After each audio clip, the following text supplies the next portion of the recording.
Selamat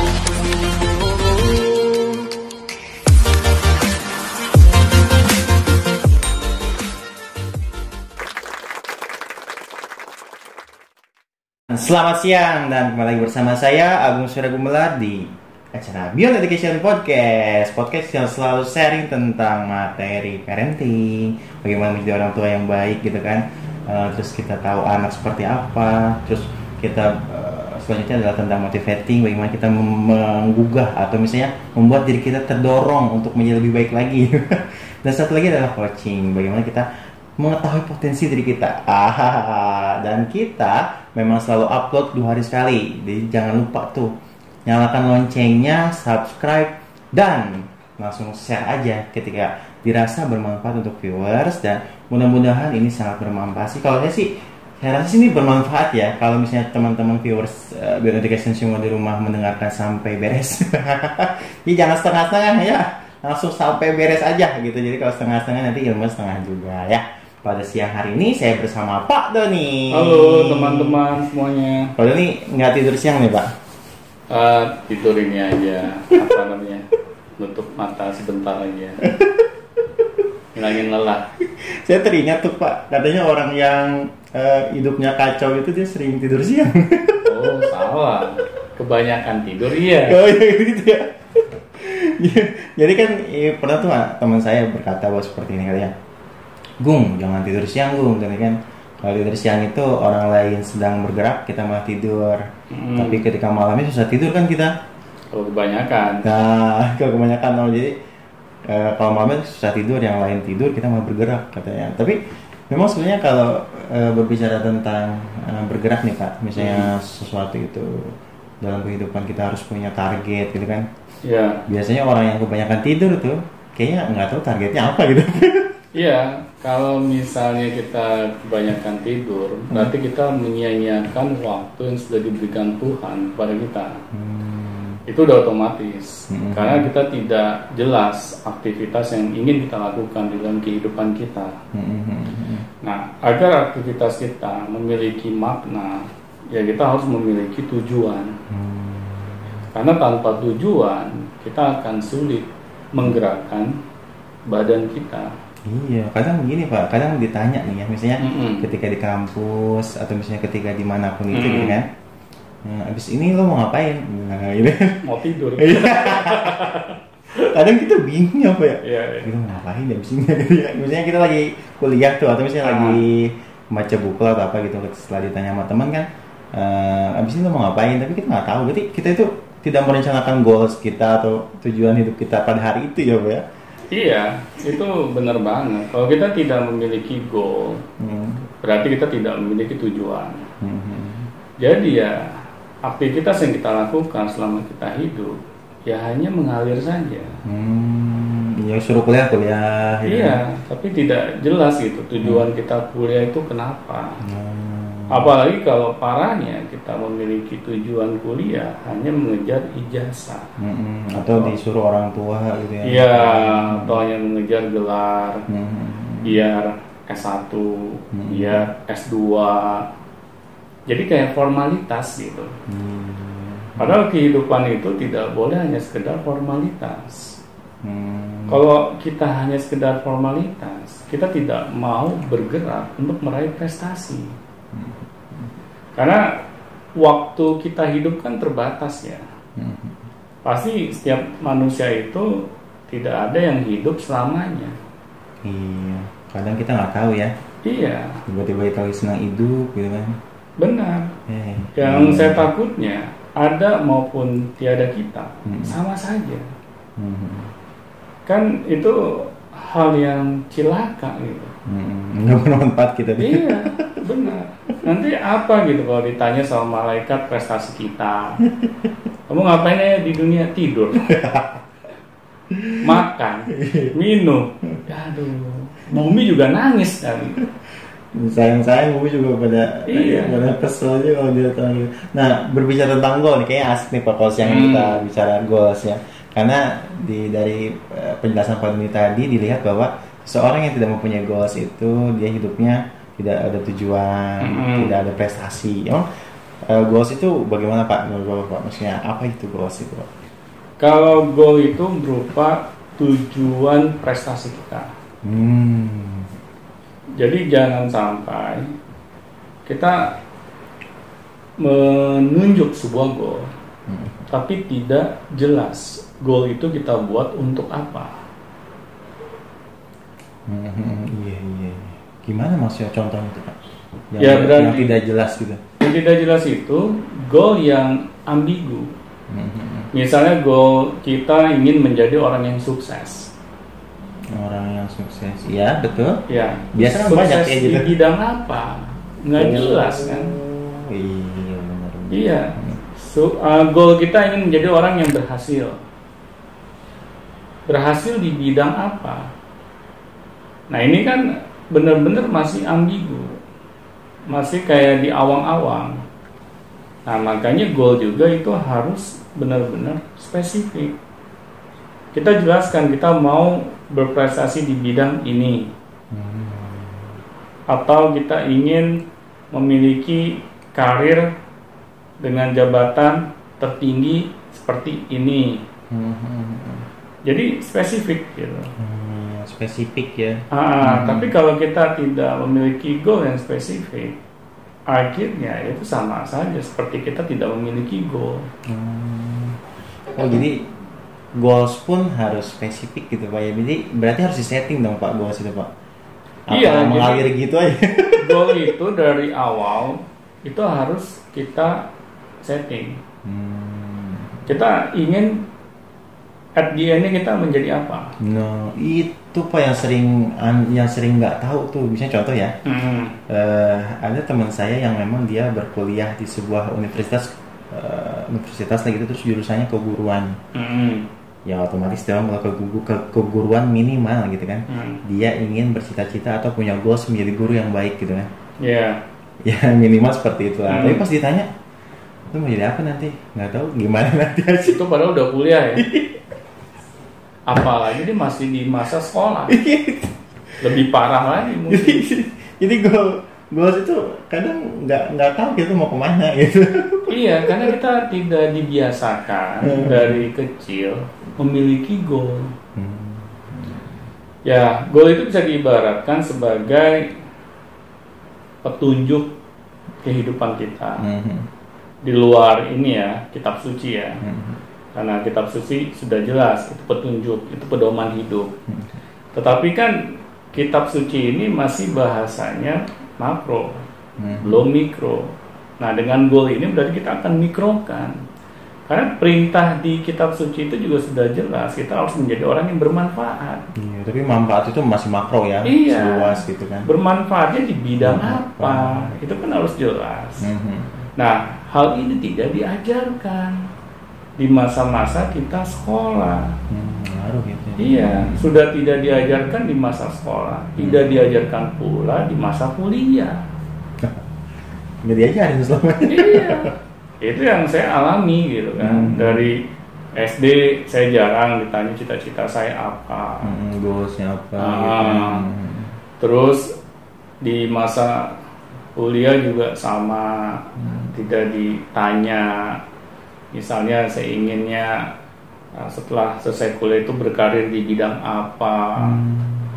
Nah akhirnya ya sudah, hidup saya ngalir aja ya. Itu yang membuat celaka ya, itu ya.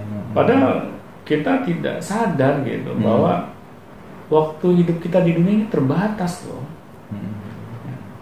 Nah apakah kita mau gitu dengan waktu yang terbatas ini kita tidak memiliki sesuatu yang bisa dibanggakan?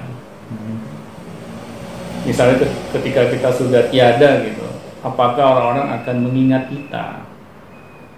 Malahan orang-orang setelah kita baru misalnya meninggal dalam waktu 3 hari aja, orang-orang sudah menganggap kita ya benar-benar kita ini lenyap di telan bumi gitu.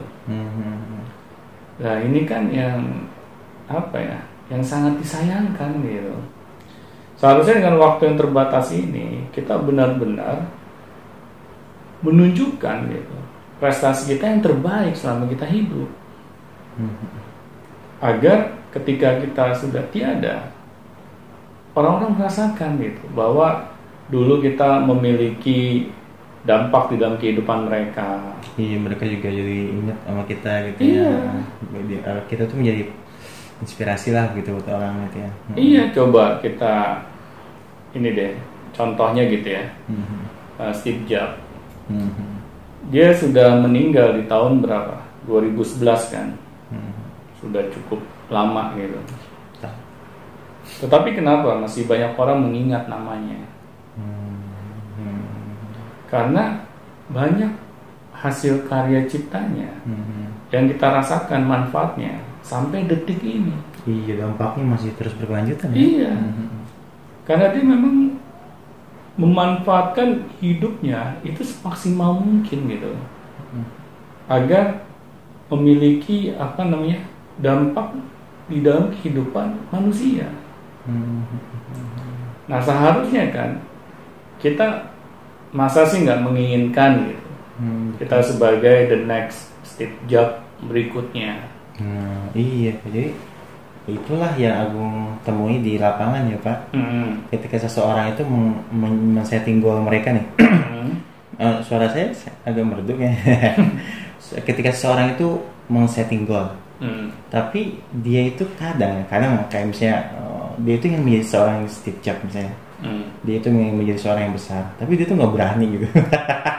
Jadi takut lah gitu. Ya ada sebuah hal-hal yang membuat dia men-setting goal tuh ya goalnya yang biasa-biasa aja gitu. Iya. Nah, kita harus bagaimana Pak menghadapi hal seperti itu? Apa kita harus takut atau bagaimana Pak? Kalau ingin memiliki goal yang tinggi gitu. Kan kalau rasa takut itu pasti ada penyebabnya ya. Apakah dulu kita dari kecil sering diremehkan? Pengaruh Pak ya? Pasti pengaruh. Iya benar. Terus ketika kita kecil sering dibanding-bandingkan. Akhirnya ketika kita dewasa, kita ya gampang menjadi orang yang ragu. Iya, takut punya goal tinggi gitu ya. Benar, karena kalau kita sampai ragu, takut, akhirnya ya sulit kalau kita ingin menentukan goal yang besar. Pasti kita akan merasa bahwa nggak mungkin kalau saya bisa meraih goal saya. Nah iya, kebanyakan gitu. Saya dari kecil aja sudah sering diremehkan, misalnya sama pihak sekolah, terus apalagi kalau orang tua ikut-ikutan. Ya psikologisnya sampai besar pun mempengaruhi masa depan goals. Benar. Nah ini yang harus kita ubah, cara kita mendidik anak-anak kita. Jadi anak-anak kita ini jangan dididik hanya sisi akademisnya saja. Tapi kita harus yakinkan kepada anak-anak bahwa mereka ini memiliki potensi yang luar biasa. Dan yakinkan kepada anak-anak mereka harus memiliki goal yang besar. Itu sih yang Agung nggak diajarin waktu itu. Benar. Pas zaman kita mah ya goalsnya jadi guru, ya dokter, astronot. Karena saya melihat orang-orang besar yang lahir sampai kita masih rasakan dampaknya di dalam kehidupan kita, itu mereka sejak kecil sudah diberikan doktrin-doktrin bahwa mereka itu akan menjadi orang yang hebat suatu saat nanti. Ternyata lingkungan juga mempengaruhi ya. Iya benar. Nah akhirnya kan itu sudah masuk ke dalam alam bawah sadar mereka, sudah menjadi bagian dari karakter mereka. Jadi mereka bernafas dengan karakter tersebut. Nah tetapi kalau kita tidak melakukan hal ini kepada anak-anak kita, ya jangan disalahkan ya kalau akhirnya anak-anak kita sulit menentukan goal mereka. Betul. Iya, dan ini sangat disayangkan gitu. Padahal kan anak-anak kita ini masa depannya ini masih panjang gitu. Iya sih yang ya, kebanyakan orang tua sih agak sulit Pak. Jadi gini, orang tua itu susah untuk menggali potensi atau menggali goals anak-anaknya tuh Pak. Jadi Iya. anak dia tuh nggak punya goals tuh. Orang tua tuh pengen anaknya punya goals, tapi dari dulu dimarah-marahin mulu. Terus dikengkang mulu, ini nggak boleh, itu nggak boleh. Bingung kan anaknya mau jadi apa gitu. Nah, Iya. bagaimana Pak caranya orang tua itu untuk meng-coaching anak kita? Terusnya bagaimana agar anak itu timbul lagi keinginan goals untuk mencapai ke sebuah goals gitu. Ya makanya di sini pentingnya orang tua tuh harus belajar bagaimana menjadi orang tua yang benar. Kalau tidak, akhirnya orang tua memiliki keinginan yang positif kepada anak, tapi caranya salah. tapi kan kayak protektif gitu ya. Anak-anak ini mencoba ini nggak boleh, mencoba ini nggak boleh. Sebenarnya niat dia tuh bagus gitu untuk biar anak itu nggak kenapa-napa gitu. Iya. Tapi pada pas remajanya jadi nggak mau ngapa-ngapain. Ya itu kan berarti kita memang belum tahu cara mendidik anak yang baik. Gitu. Akhirnya cara kita salah dan dampaknya pasti salah juga kepada anak. Nah di sinilah kita harus sadar dulu gitu bahwa ada perilaku kita yang harus diperbaiki. Karena kalau kita tidak sadar, kita akan terus melakukan hal yang sama. Dan ini kan celakanya kepada anak gitu. Iya, anak dia nggak punya goals, Iya. nggak punya tujuan. Dan sungguh ini ya sangat disayangkan kalau anak dari kecil aja sudah menjadi anak yang peragu. Apalagi ketika dia dewasa. Dari kecil aja dia sudah bingung mau ngapain gitu kan. Apalagi dia sudah dewasanya. Kebiasaan bingung itu akan dia terus bawa gitu. Nah malahan kalau saya kurang setuju kalau ada orang tua yang bilang wajar Pak kalau anak itu sering berubah-berubah. Nah kalau menurut saya sih nggak wajar kalau berubahnya itu terlalu sering gitu. Iya. Karena anak berarti kita biarkan gitu.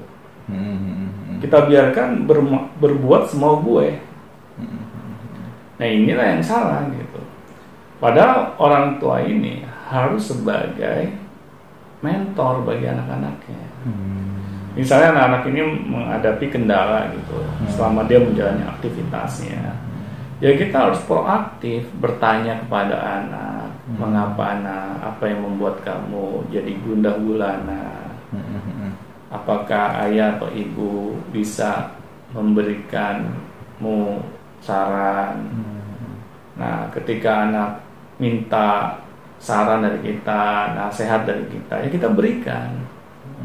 Nah, jadi anak jangan istilahnya kita cuekin sama sekali atau kita salah-salahin yang akhirnya kita tidak pernah mendapatkan anak yang dekat secara hubungan batin gitu kepada orang tuanya. Iya benar juga ya. Iya. Kalau kayak gitu susah kita sebagai orang tua menggali goalsnya anak ya Pak. Pasti gitu. susah.